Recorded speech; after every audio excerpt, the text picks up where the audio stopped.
আমাদের সাথে তাদের সাথে শিক্ষা, স্বাস্থ্য বিষয়ক অথবা যে মানবিক বিষয় আছে সেগুলো সম্পর্কে অগ্রগতি হোক। আমরা অনেকগুলো প্রোডাক্টের কথা বলছি, যেমন স্পেসিফিক হচ্ছে যে ওষুধের ক্ষেত্রে।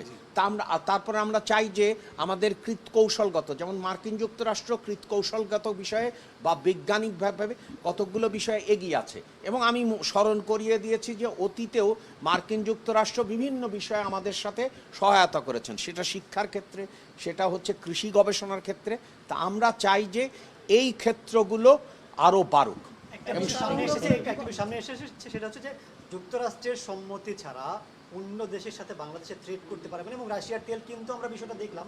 এই বিষয়টা আসলে কতটুকু আপনারা খেয়াল করেছেন যে আমরা বারবার একটা বিষয়ে যোগ করছি এবং জোর দিচ্ছি, সেটি হচ্ছে যে আমরা আরও কনসালটেশন করতে চাই এবং আমরা মেকানিজমগুলো বের করতে চাই, যার ফলে বহুমুখীকরণ করতে হবে। যেমন আমরা কতকগুলো কাজ করেছি যেটা আসলে খুবই উল্লেখ করার মতো, যেমন শ্রম আইনের যে সংস্কার হয়েছে বা আমাদের যে ফ্যাক্টরি স্ট্যান্ডার্ড, তার সেটা তো আমাদের একটা দৃশ্যমান অগ্রগতি, এবং এইটা তো আপনারা লক্ষ্য করেছেন। এবং সেটা আমরা করেছি শ্রম আইনের ক্ষেত্রে দেশীয় উদ্যোক্তাদের সাথে মিলে আমরা শ্রম আইনের উন্নতি করেছি। সে একই কায়দায় আমরা মনে করি যে আমরা যেহেতু এক ধাপ এগিয়েছি, সাথে সাথে আমাদের উদ্যোক্তারাও তাদের যে ডিউ শেয়ার সেটা পাবেন। দেশের এই অর্থনৈতিক সংকটে এত তাড়াতাড়ি বা তাড়াহুড়ো করে বোয়িং বিমান কেন কিনা প্রয়োজন হলো? এই চুক্তির কারণে কি? আপনার হচ্ছে যে চুক্তিতে কতকগুলো বিষয় থাকে যেগুলোকে আমরা দেখছি হচ্ছে যে দুই দেশের সাথে আপনার সম্পর্ক উন্নয়নের, এবং আমরা চাই যে সম্পর্ক উন্নয়ন আরও উচ্চতায় যাক, এবং সেই ক্ষেত্রে যেগুলো আমাদের প্রতিশ্রুতিবদ্ধ ছিল। কারণ নিয়ম কি, যে কোনো রাষ্ট্র তার সাথে আন্তর্জাতিকভাবে বা দ্বিপাক্ষিকভাবে যে সমস্ত চুক্তি স্বাক্ষরিত হয় সেই সমস্ত চুক্তিকে ইন্টারন্যাশনাল নর্ম কি আমাদেরকে অনার করতে হবে।